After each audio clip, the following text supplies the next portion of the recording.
오늘은 주님의 은혜를 기억하라 라는 제목으로 말씀을 나누도록 하겠습니다. 오늘 본문 말씀의 배경은 이렇습니다. 이스라엘이 바벨론에 의해서 점령당하고 많은 수의 이스라엘 백성들이 바벨론에 포로로 끌려가게 되었는데요. 이후에 바벨론이 페르시아에 의해 점령당하게 되고 페르시아의 왕 고레스가 포로 귀환 정책을 펼쳐서 일부 이스라엘 백성들을 본국으로 돌려보내게 됩니다. 그때 본국으로 돌아가지 않고 페르시아에 남아있던 이스라엘 포로들도 많이 있었는데요. 그 중에 모르드게와 또 모르드게의 사촌 동생이자 수양딸인 에스더가 있었습니다. 이제 아하수에로가 페르시아 왕위에 오르고 얼마 지나지 않아 불행한 사건으로 말미암아서 왕후 와스디가 폐위를 당하게 되고 에스더가 그 왕후 자리에 대신 오르게 됩니다. 그런데 아하수에로 왕에게 아주 총애를 받는 하만이라는 그 페르시아의 총리가 있었는데요. 하만이라고 하는 총리가 있었는데요. 그 하만이 이스라엘 백성들을 모조리 도륙하고 학살하려는 계획을 가지고 있었습니다. 이스라엘은 모르드게와 에스더의 민족이죠. 자, 3장 13절의 말씀을 한번 보실까요? 에스더 3장 13절입니다. 그렇게 한 다음에 보발꾼들을 시켜서 그 조서를 급히 왕이 다스리는 모든 지방으로 보냈다.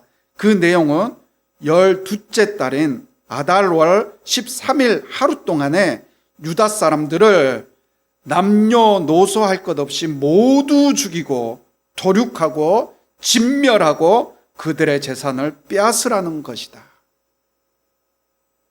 어린아이와 여자들까지 모두 도륙하려는 그런 아주 끔찍한 계획을 하만이 가지고 있었던 거죠. 원래 하만은 아말렉 왕족 출신인데요. 출애굽기 17장 16절에 보시면 주님께서 대대로 아말렉과 싸우실 것이다 라고 말씀하고 있고요. 또 신명기 25장 17절부터 29절의 말씀을 보시면 당신들이 이집트에서 나오던 길에 아말렉 사람이 당신들에게 한 일을 기억하십시오. 그들은 당신들이 피곤하고 지쳤을 때 길에서 당신들을 만나 광야에 있을 때죠. 출애굽해서 애굽을 탈출해서 길에서 당신을 만나 당신들 뒤에 처진 사람들을 모조리 쳐 죽였습니다. 아말렉 사람들이 그런 사람들이었다는 거예요. 그들은 아말렉 사람들이죠. 그들은 하나님을 두려워할 줄 모르는 자들입니다. 주 당신들의 하나님이 유산으로 주셔서 당신들에게 차지하게 하신 땅에서 주 당신들의 하나님이 당신들 사방의 적들을 물리쳐서 당신들로 안식을 누리게 하실 때에 당신들은 하늘 아래에서 아말렉 사람들을 흔적도 없이 없애버려야 합니다. 이것을 잊지 말아야 합니다. 이것을 잊지 말아야 합니다. 이렇게 신명기에 기록을 하고 있습니다. 그런 모세의 가르침을 잘 알고 있었던 모르드게는 대궐 문지기로 근무를 하면서 페르시아의 그 제2인자인 하만이 그 대궐 문을 지나갈 때마다 다른 신하들은 그 대궐 문지기 다른 신하들은 모두 하만에게 무릎을 꿇고 절을 하는데 모르드게는 하만이 아말렉 왕족이기 때문에 절대로 무릎을 꿇지 않았던 거예요. 이에 격분한 하만은 더더구나 모르드게가 아말렉의 적이었던 유다 사람이었다는 것을 알고 남녀노소할 것 없이 모든 이스라엘 백성들을 도륙하고 학살할 계획을 세웠던 겁니다. 여러분, 이처럼 우리에게는 이제 살만하다, 이제 좀 편안하다 그럴 때 이런 위기가 꼭 찾아옵니다. 처참한 모습으로 포로로 끌려와서 아주 비참한 삶을 살다가 포로의 삶이 뭐 어떻겠어요, 그렇죠? 그런 비참한 삶을 살다가 어떻게 해서 에스더는 본인들이 유다 사람이라는 포로 출신이라는 것을 숨기고 어떻게 해서 에스더는 왕비의 자리에 오르고 또 모르드게는 왕이 거주하는 대궐 문을 지키는 높은 지위에 오르게 되었죠. 더구나 모르드게와 에스더에게는 부모님이 안 계셨던 것 같아요. 그러니 모르드게가 에스더의 양아버지 역할을 했겠죠. 에스더는 2장 7절 말씀에 보니까 부모를 일찍 여의었다라고 나와 있죠. 그렇게 어렵게 부모도 없이 어렵게 사촌지간에 서로 의지하면서 그렇게 살다가 이제 겨우 그렇게 허리 좀 펴고 살만해지니까 그런 엄청난 위기가 다가온 겁니다. 우리 교회 센터가 최우수 기관으로 선정되었다고 했잖아요. 그래서 상금도 받았습니다. 저희가 3년 전 초창기 때만 해도 수급자 1명으로 1년을 보냈었는데요. 그때는 수입이 없어서 새벽에 치킨 식자재를 배달하는 배송기사로 일을 했었습니다. 새벽에는 배송기사로 일을 하고 또 낮에는 센터 일을, 또 주말에는 교회 사역을 하면서 그렇게 1년이라는 시간을 보냈었는데요. 거의 정확히 2년이 되던 때 정말 하나님의 은혜로, 이것은 하나님의 은혜라고밖에 설명을 할 수가 없는데요. 하나님의 은혜로 수급자 수가 15명을 넘게 되고 또 작년 평가에서는 말씀드린 대로 최우수 등급을 받게 되었으며 또 지금은 우리 수급자 수가 우리 교회 센터 수급자 수가 몇 명 정도 될 것 같아요? 3년 전만 해도 1년 동안 1명으로 우리 센터를 유지를 했었는데 지금 이제 3년이 지난 지금 우리 수급자 수가 몇 명이나 될 것 같아요? 자, 우리 몇 명이나 될 것 같아요? 제야 몇 명일까요?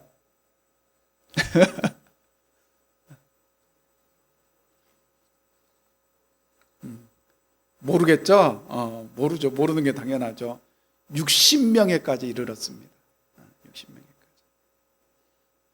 이렇게 우리 센터가 승승장구하고 잘 나가기 시작함과 동시에 올해 들어서 갑자기 또 여기저기서 문제들이 터지기 시작하는 겁니다. 물론 다행히도 큰 문제들은 아니었지만 아무튼 이전에는 없었던 문제들이 하나 둘 생겨나기 시작한 거죠.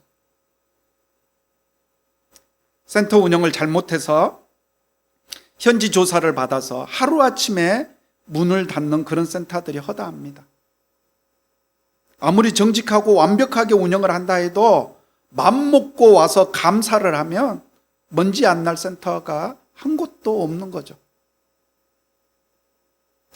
마침 매일 성경을 통해서 이 에스더 말씀을 묵상하게 되면서 이럴 때일수록 자만하지 말고 또 하나님을 더욱 의지하고 더 정신을 차리고 하나님 말씀을 따라 살아야겠다라는 마음으로 겨우 하루지만 엊그제 하루 금식을 하며 하나님 앞에 마음을 다잡는 시간을 가졌습니다. 우리 인간은 잘 나가고 편안해지면 하나님을 찾지 않는 경향이 있습니다. 그 자리에 오기까지 많은 사람들의 도움과 또 하나님의 은혜가 있었다는 사실을 잊어버리는 거죠. 내가 잘나서, 내 실력으로, 내 얼굴이 예뻐서 그 자리까지 오게 된 줄로 착각하게 되고 그 자리에 이르렀을 때 왜 나를 그 자리에 세우셨는지 그 하나님의 사명에 대해서도 잊어버리는 겁니다. 우리나라 속담에 미운 놈 떡 하나 더 주고 고운 놈 매 한 대 더 때린다라는 말이 있죠. 그래서 하나님께서는 잘 나가고 편안한 그때에 사랑하는 자들에게 고난을 허락하시는 겁니다. 하나님의 은혜를 기억하라는 충격파죠, 일종의. 그럴 때일수록 더욱 겸손하고 더욱 하나님을 의지하라는 성령의 메시지인 겁니다. 여러분, 잘 나간다고 생각될 때 편안하다고 생각될 때, 그리고 뭔가 위기의 조짐이 보일 때는 바로 하나님 앞에 엎드리시기 바랍니다. 그때는 자랑하고 자만할 때가 아니라 회개하고 엎드릴 때입니다. 하나님의 은혜를 기억하고 하나님의 사명을 기억해야 할 때인 거죠. 하만의 계획을 알게 된 모르드게가 굵은 베옷을 입고 애통하면서 에스더에게 이렇게 이스라엘 민족이 처한 위기를 알리게 됩니다.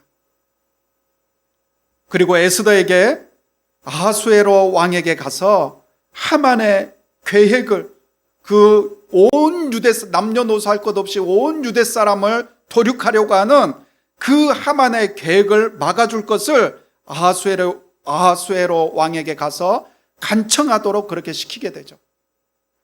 그런데 에스더는 4장 11절에 이런 이유를 대며 그렇게 하기가 어렵다라는 의사를 모르드게에게 전달하게 됩니다. 4장 11절 말씀입니다.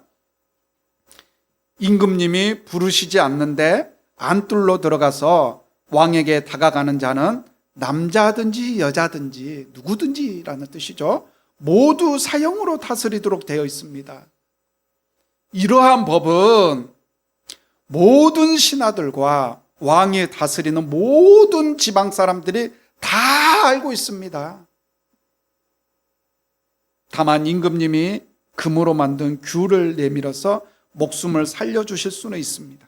그런데 임금님이 나를 부르시지 않은 지가 벌써 30일이나 되었습니다. 자, 보세요.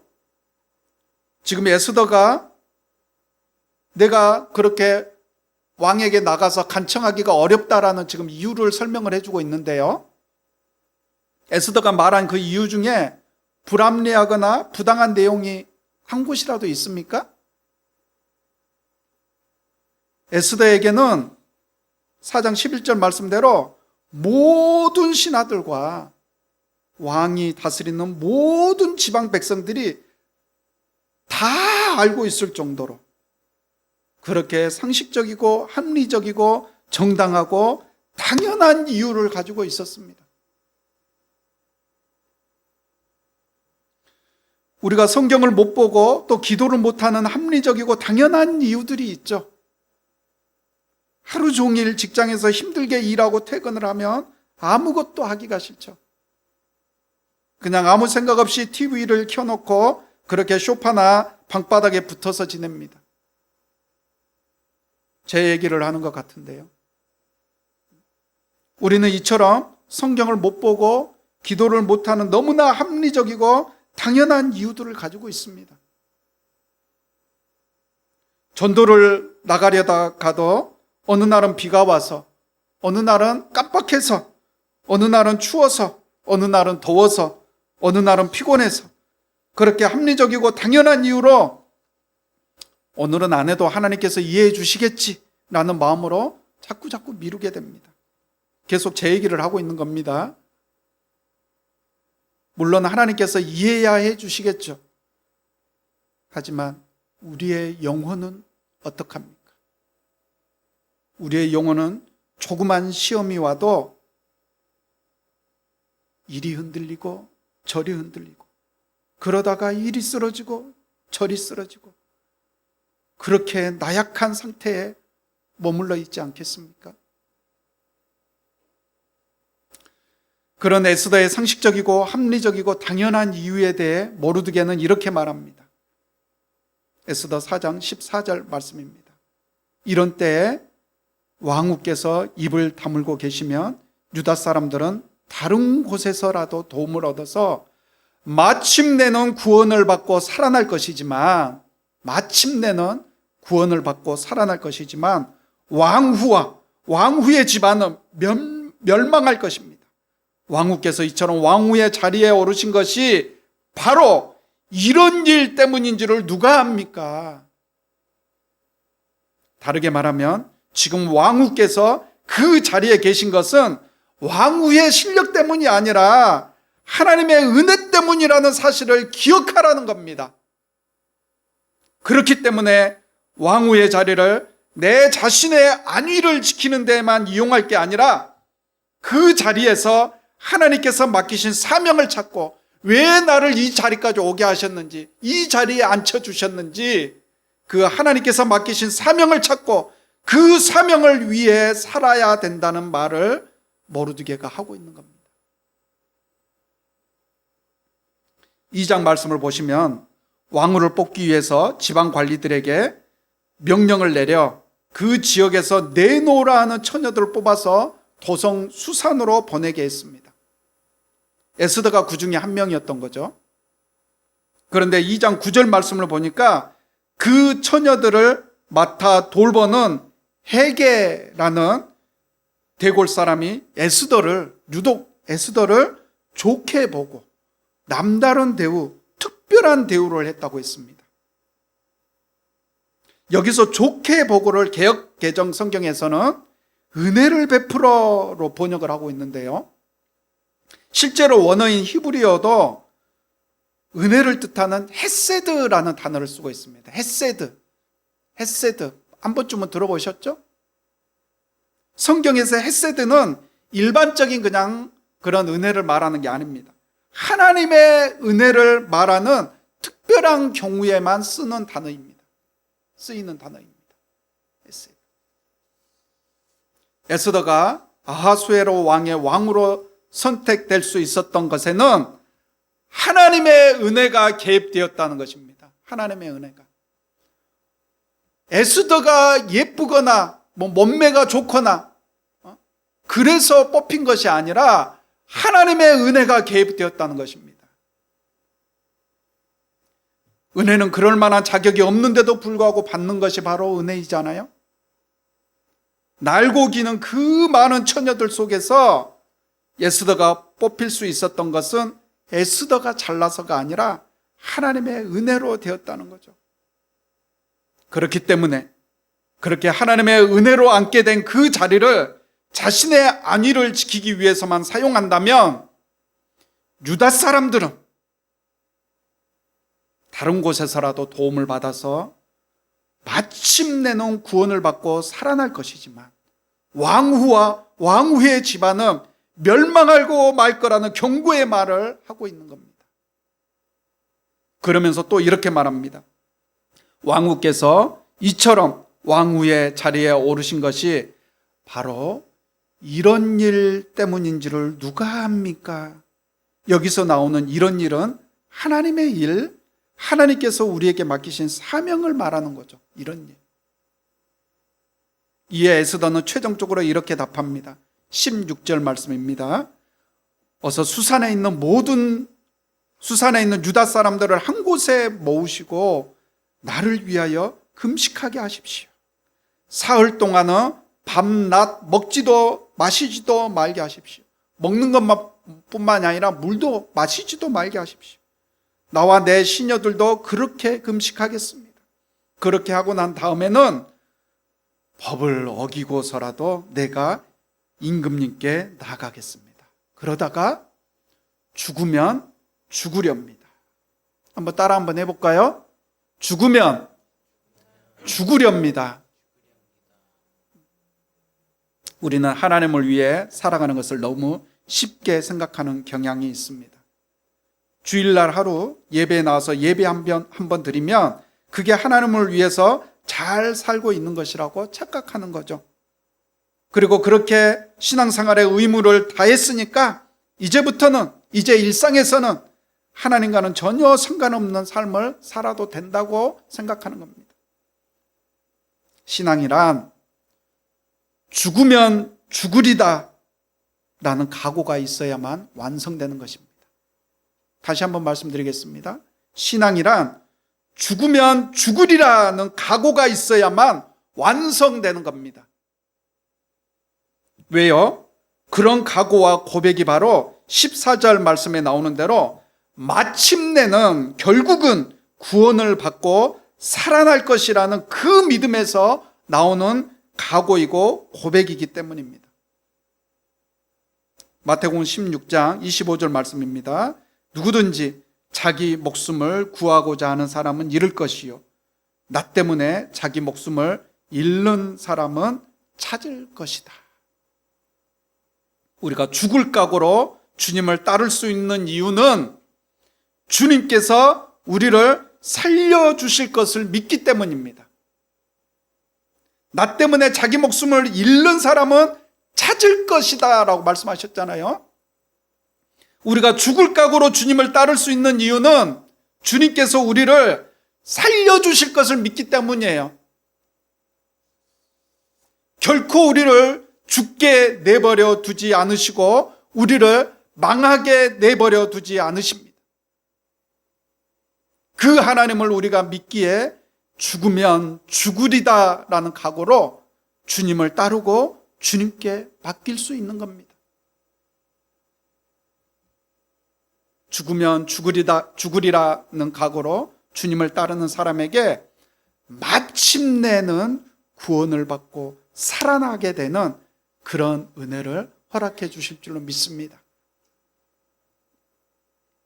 우리는 내가 지금 서 있는 바로 이 자리에서, 그 자리가 회사원이든 교사이든 요양보호사든 주부이든 학생이든 바로 그 자리에서, 예수더가 그 왕후의 자리에서 그랬듯이 바로 여러분이 서 있는 그 자리에서 하나님께서 나에게 맡기신 주님의 사명을 발견하고 또 죽으면 죽으리라는 각오로 그 사명을 위해 살아가는 겁니다.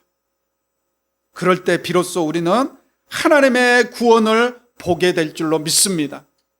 그럴 때